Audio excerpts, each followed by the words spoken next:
নমস্কার বন্ধুরা, বনমালী কুকিংয়ের নতুন একটা ভিডিওতে সকলকে স্বাগত। আজ আমি তোমাদের এক মজার রেসিপি করে দেখাবো। দেখো কি সুন্দর হয়েছে কেকটা। এই কেকের রেসিপি তোমাদের দেখাবো। এটা আমি মাইক্রোওভেনেও করিনি বা প্রেশার কুকারেও করিনি, একদম সাধারণভাবে কড়াইতে গ্যাসেই এটা করে নিয়েছি। আর এত সুন্দর আর এত নরম হয়েছে এই কেক, দেখতেও যেমন সুন্দর হয়েছে খেতেও তেমনি সুন্দর হয়েছে। আর সামনেই আসছে জন্মাষ্টমী। এই নিরামিষ কেকের রেসিপি তোমাদের শেয়ার করব, যেটা তোমরা ঠাকুরের জন্যও করতে পারবে। দেখো কি সুন্দর নরম এবং জালিদার হয়েছে। আমি কেকটা কেটে নিয়েছি। এখানে যে রঙটা হয়েছে সেই রঙের জন্যও আমি কিছু ব্যবহার করিনি, না কোকো পাউডার না অন্য কিছু। তাহলে দেখতে থাকো বন্ধুরা, এবং ভিডিওটা সম্পূর্ণ দেখো স্কিপ না করে। আর ভিডিওতে একটু লাইক দিও, তাহলে একটু মোটিভেটেড হই ভিডিও করার জন্য। দেখো এখানে আমি সিঙ্গাপুরি কলা নিয়ে নিয়েছি 3টে। তোমরা যে কোনো কলা, এখানে বর্তমান কলা বা কাটালি কলা যেটা ঘরে থাকে সেই কলা নিয়েই নিতে পারো। আমি এখানে 3টে সিঙ্গাপুরি কলা একটা পাত্রে নিয়ে নিলাম এবং এটা ছুলে নেব। দেখো কলাগুলো খুব ভালোই রয়েছে। এবার ওপরটা কালো হয়ে গেল, ভেতরগুলো খুব সুন্দর থাকে। এবার সেই কলা আমি একটা মিক্সিং জারে নিয়ে নিয়েছি, সেগুলো আমি টুকরো টুকরো করে নিচ্ছি। এবার এর সাথে দিয়ে দেব, এই কলার টুকরোর সাথে 1 কাপ মতো চিনি, আর দেব 1/4 কাপের অর্ধেক সাদা তেল, আর অর্ধেকটা বাটার গলিয়ে দেবো। অর্থাৎ 1/4 কাপ আমি বাটার আর সাদা তেল মিলে দেব। এবার এটা মিক্সিং জারটা একটু ঘুরিয়ে নেব। ঘুরিয়ে দেখবে কলাটা কি সুন্দর, সাথে চিনি, তেল, বাটার সব একসাথে মিলেমিশে খুব সুন্দরভাবে মিক্স হয়ে গেছে। এবার এটা একটা পাত্রে আমি নামিয়ে নেব। আমার রেসিপি ফলো করে তোমরাও যদি এরকম গ্যাসেই আর কড়াইতেই এরকম কেক করো, তাহলে সেটা বোঝাই যাবে না যে এটা কেনা কেক না ঘরে তৈরি করা। এত সুন্দর খেতে হয় এবং খুব সহজেই হয়। আমি এখানে 1 কাপ দিয়ে দিয়েছি গমের আটা, এবং আরও 1/2 কাপ আমি দেব। তোমরা এখানে ময়দাও ব্যবহার করতে পারো। আমি এখানে আটা দিয়ে একটু হেলদি মতো করলাম। 1.5 কাপ মতো দিয়েছি আটা, আর 1 চা চামচ পরিমাণ বেকিং পাউডার, আর 1/2 চা চামচ পরিমাণ বেকিং সোডা। এই দুটো আমি মিশিয়ে নিলাম। এটা একটু চেলে নিচ্ছি। এই রকমভাবে চেলে নিলে এই বেকিং সোডা, বেকিং পাউডার, আটা একসাথে মিলেমিশে যায় এবং কেকটা একটু ফ্লপি মতো হয়, যেমন জালিদার নরম হয়েছে সেই রকম হবে। এটা আমি ছেঁকে নিলাম, এবং শেষে যে অংশটুকু থাকে সেটা একটা চামচ দিয়ে একটু ঘষে ঘষে নিলেই সেটা বেরিয়ে যাবে। এই রকমভাবে এগুলো ওই কলার যে পেস্টটা, কলা, চিনি, তেল এগুলোর পেস্টের মধ্যে একটু মিশিয়ে নেব। এবার নিয়েছি 1/2 কাপ মতো দুধ। এটা আমি আস্তে আস্তে মেলাবো, একবারে পুরোটা দিয়ে দেবো না, প্রয়োজন অনুযায়ী দেব। এবার এটা ঘুরিয়ে নিচ্ছি। আমি এটা ভালো করে মিশিয়ে নিচ্ছি। এই ব্যাটারটা যত সুন্দরভাবে ফেটাবে তত সুন্দর কেক তৈরি হবে। আমি আরও একটু দুধ দিয়ে দিলাম এর মধ্যে। এবার দেখো খুব ভালো করে আমি মিশিয়ে নিচ্ছি। তোমরা এখানে চামচ দিয়ে বা ইলেকট্রিক বিটার দিয়েও ঘোরাতে পারো, কিন্তু আমি এই হ্যান্ড বিটার দিয়েই খুব সুন্দর হয়ে যায়।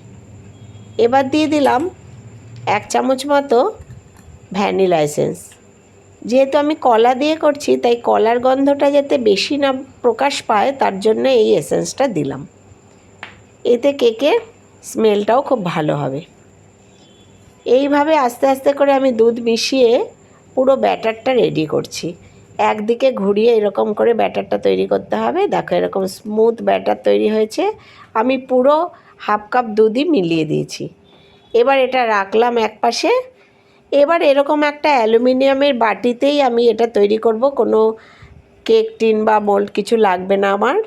এর মধ্যে যে বাটার গলিয়েছি বাটিটা, সেই বাটিটার থেকে একটু বাটার নিয়ে আমি ভালো করে 4-5টা লাগিয়ে নিলাম।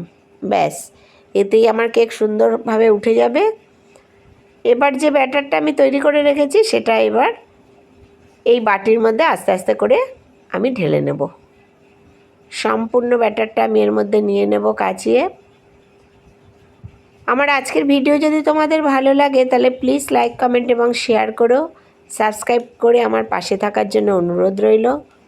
যারা নতুন বন্ধু আমার ভিডিও দেখছো তারা ভিডিওটি লাইক করে সাবস্ক্রাইব করে আমার পাশে থেকো। আর পুরনো বন্ধু যারা আমার ভিডিও দেখো তাদের অনেক অনেক ধন্যবাদ। পুরো ব্যাটারটা আমি বাটিটার মধ্যে নিয়ে নিলাম। এবার বাটিটা একটু ট্যাপ করে ঘুরিয়ে এটাকে সুন্দরভাবে বসিয়ে নিলাম বাটির মধ্যে। এবার দেখো কি করি, কত সহজভাবে কেক তৈরি হয়ে যায় ঘরে। এটা আমি দিলাম আমার লাউ দিয়ে মোরব্বা করা ছিল, আমার গাছের লাউ দিয়ে। সেই মোরব্বা এখনও আমার রয়েছে, তাই 2-4 টুকরো ওপরে দিয়ে দিলাম। দেখো গ্যাস জ্বালিয়ে একটা কড়াইতে কিছুটা লবণ নিয়ে নিয়েছি, তার উপরে একটা স্ট্যান্ড দিয়ে দিচ্ছি। আর লবণটা একটু গরম করে নিয়েছি এই 5 মিনিট মতো। তারপর এবার এখানে বসিয়ে দিলাম আমার বাটিতে যে কেকের ব্যাটার ঢেলে রেখেছি সেই ব্যাটারটা। এবার এটা ঢেকে দেব। ঢেকে গ্যাসটা সিমে দিয়ে, এটা আমার একটু সময় লাগবে যেহেতু আমার কলা দিয়ে তৈরি, প্রায় 40 মিনিট মতো এটা আমি রাখলাম। দেখো কি সুন্দরভাবে পুরো বাটি ভরে গেছে এবং বাটির চারপাশটা দেখো ছেড়েও গেছে।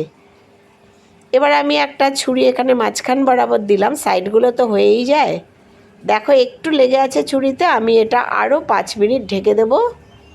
আরও 5 মিনিট মতো আমি এটা করব। এবার আমি দেখো খুলে দেখাচ্ছি, পুরোটাই এবার হয়ে গেছে। এই 45 মিনিটে কেকটা এত সুন্দরভাবে তৈরি হয়ে যাবে এবং কেকের চারপাশে নিচে এত সুন্দর রং হবে। এইরকমভাবে যদি কড়াইতে নুন গরম করে তারপরে কেক করা হয় তাহলে কেকের রংটা খুব দুর্দান্ত আসে। দেখো এবার আমি ঠান্ডা করে নিয়েছি। এবার ঠান্ডা করে এটা আমি তুলে নেব কেকটা। চারপাশটা একটু ছুরিটা দিয়ে একটুখানি দেখো আলগা করে নিচ্ছি। আসলে এটা আলগা হয়েই গেছে, একে আর আমার তেমন আলগা করতে হয় না। কিন্তু আমি কিছুই বাটার পেপার বা কিছু ইউজ করিনি, তাতেই এত সুন্দরভাবে পাত্র থেকে কেক ছেড়ে যায়। এবার একটু ওপরে প্লেটটা দিয়ে উল্টে নিলেই ও আস্তে আস্তে ট্যাপ করলেই বেরিয়ে আসবে। তাহলে এত সুন্দর একটা কেক যদি আমরা ঘরেই তৈরি করতে পারি তাহলে কেমন হয়। দেখো কি সুন্দর কালার এসছে, কোনো কিছু ব্যবহার করা ছাড়াই এত সুন্দর কালারের একটা কেক তোমরা ঘরেই তৈরি করতে পারবে।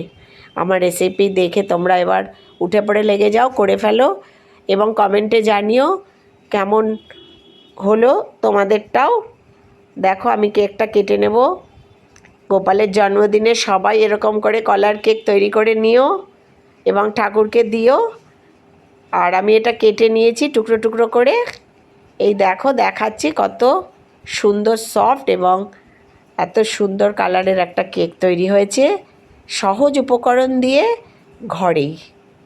সকলে ভালো থেকো, সুস্থ থেকো। আর আমার মতো এরকম কেক করে বাড়িতে বাচ্চাদের খাইও, তারাও খুশি হবে এবং তোমরাও খুশি হবে। ধন্যবাদ।